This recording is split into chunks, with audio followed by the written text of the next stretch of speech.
Taste the Daily. Erode மாவட்டம் கோபிச்செட்டிப்பாளையம் அருகே உள்ள குண்டேரிப்பள்ளம் அணையை காப்பாற்ற வலியுறுத்தி 10 கிராமங்களைச் சேர்ந்த பொதுமக்கள் 4வது நாளாக காத்திருப்பு போராட்டத்தில் ஈடுபட்டுள்ளனர்.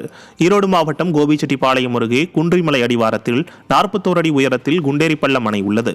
பல ஆண்டுகளாக அணை தூர்வாரப்படாததால் அணையின் அருகே ஆழ்குழாய் கிணறு அமைத்து விளைநிலத்திற்கு தண்ணீர் கொண்டு செல்ல நிபந்தனையுடன் வருவாய்த்துறை அனுமதி வழங்கியது.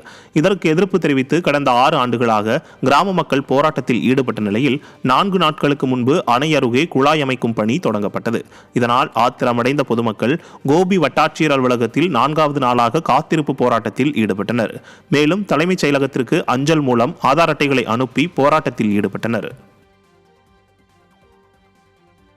சென்னை அடுத்த கிளாம்பாக்கம் பேருந்து நிலையத்திலிருந்து தென் மாவட்டங்களுக்கு நள்ளிரவு நேரத்தில் செல்ல போதிய பேருந்துகள் இல்லாததால் போக்குவரத்து கழக அதிகாரிகளுடன் பயணிகள் கடும் வாக்குவாதத்தில் ஈடுபட்டனர். தொடர் முகூர்த்த நாளை முன்னிட்டு சனிக்கிழமை இரவு தங்கள் சொந்த ஊர்களுக்கு செல்ல தென் மாவட்ட பயணிகள் கிளாம்பாக்கம் பேருந்து நிலையத்திற்கு வந்தனர். ஏற்கனவே சென்னை மாநகரின் கடும் போக்குவரத்து நெரிசலை கடந்து பேருந்து நிலையம் வந்த பயணிகள் நீண்ட தூரம் நீண்ட நேரம் காத்திருந்தும் பேருந்துகள் கிடைக்காததால் கடும் மன உளைச்சலுக்கு ஆளாகினர்.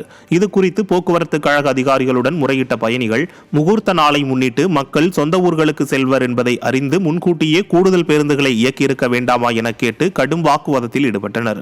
மக்களின் தேவை அறிந்து பேருந்துகளை இயக்கக்கூட இந்த திராவிட மாடல் அரசுக்கு தெரியாதா என ஆதங்கப்பட்ட பயணிகள் தனியார் பேருந்துகளை ஊக்குவிக்க அரசு செய்யும் தந்திரமா என்றும் கேள்வி எழுப்பினர்.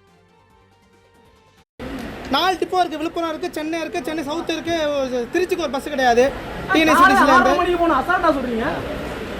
ஆல்ரெடி போறது எனக்கு தெரியாதா? 10 மணிக்கு 6 மணிக்கு நார்மலா இருக்கு.